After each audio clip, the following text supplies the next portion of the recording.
if you're a company, let's say 50,000 people, you've got an army of consultants, an army of lawyers, an army of what are called compliance people. It's very easy for you to accommodate and comply with all the regulations. In fact, a lot of the big banks love all the financial regulations because they know it pushes their competitors out of business because their smaller competitors can't keep up with that regulatory burden. I was talking with a guy, a friend of mine, a couple nights ago. We had dinner. He's an accountant who works with a lot of small businesses in Central Ohio. Mainly the suburbs and the exurbs around Columbus, a little bit in Columbus too.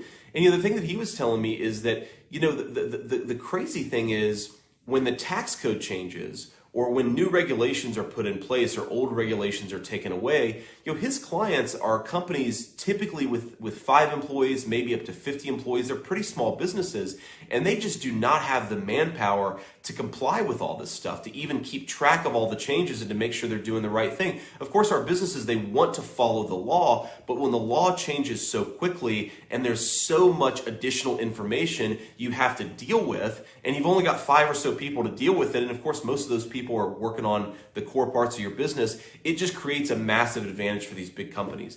Now, the last thing I'll say before I'll take a couple of questions, is that it's often the biggest companies that are also the most woke. Meaning, if you think of all the diversity, equity, inclusion stuff happening in our businesses, if you think about the fact, that businesses are basically forcing their employees to go through, anti-white critical race theory training, where they basically are taught that if you're white, you're an oppressor. If you're black or some other skin color, you're a victim. Of course, I think terrible for everybody to get that message. But when you do that, it's not like our 5-person companies that are forcing people to sit through these ridiculous seminars. My friend Chris Rufo has talked a lot about how you go to these big companies like Coca-Cola or Google or wherever, and they sit through these quote-unquote diversity seminars, but what there really are is just explicitly racist seminars where they teach people that you're bad if you have one skin color, you're good if you have another skin color. Terrible for morale, terrible for the basic function of our country, any sense of solidarity or national purpose when everybody's constantly divided against one another. But it's not our small businesses that are doing that.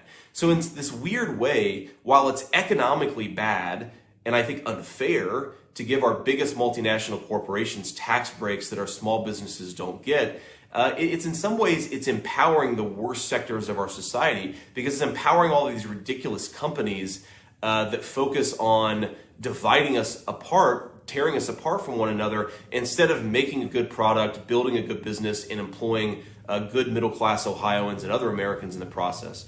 So we got to stop this. We got to put more resources into our small businesses. We've got to put more fairness into our tax code. And at the end of the day, look, I'm a Republican.